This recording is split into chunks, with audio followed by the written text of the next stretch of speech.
I read a book about 1989 called Seed of the Soul. And in that book, Gary Zukav talked about the laws of karma, of the laws of cause and effect, the third law of motion. And in that book, he talked about how intention is always one with the law, meaning before you even think about a thing, you have an intention for the thing, and that the intention is going to determine the outcome.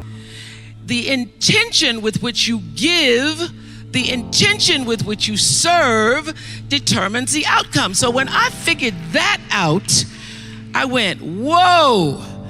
I changed everything I did on my show.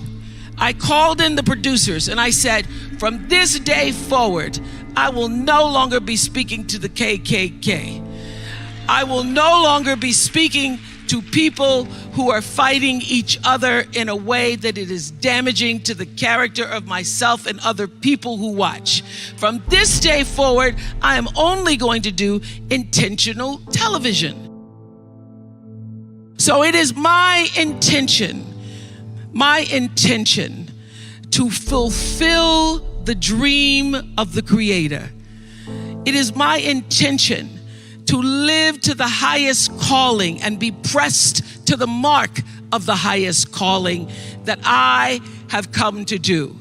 And when you can ask the Creator, ask that which made you you, what is your dream for me? I guarantee you, instead of you trying to define the dream, what is your dream for me? If you're able to lean into the dream that the universe and all the forces of light and love and power and grace by all the names that we call God has for you, nobody can touch you. Every single day, I would have a pre-show meeting and have the producers come in and state to me, what is your intention?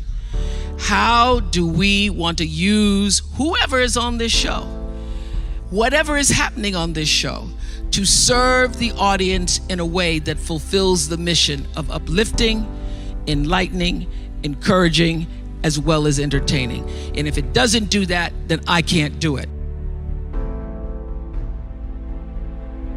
There's a bigger dream waiting for you, just waiting for you to step into it. To step into it. Your life is big. Your life is huge. And we spend so much time wanting to be in somebody else's life. And you don't get honored, you don't get revered, you don't get celebrating wanting what somebody else has, because that which created you, divine intelligence that dreamed you from before your ancestors ever knew they would become your ancestors, that which dreamed the seed of you, wants you to know how special, how wondrous, how mysterious, how complex, how glorious, how phenomenal you are. And you get no credit messing in somebody else's territory or trying to have power over something you have no control. Another one of my favorite teachings is The Wizard of Oz. When the Wicked Witch of the West says, go away from here because you don't have any power here, you have no power in any territory other than your own. Oh, but you are the master of that. You get to be the master of your own fate.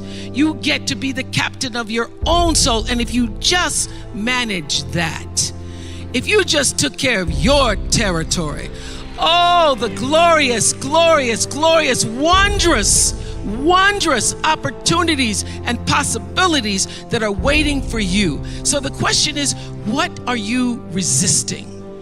What are you pushing against?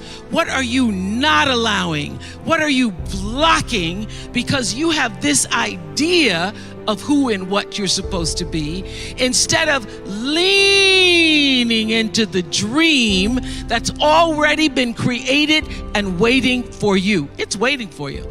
And the second, it's an instant thing. It's a shift in the way you see yourself and the power from which you have come.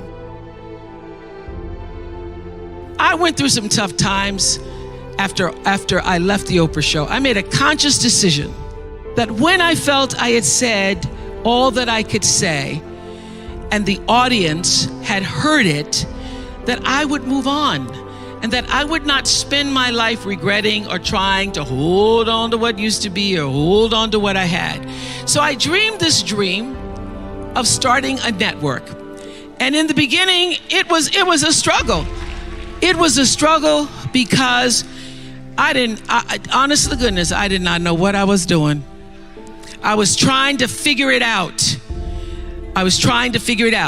I thought that the Oprah show audience would follow us to OWN, and then I realized y'all didn't have cable.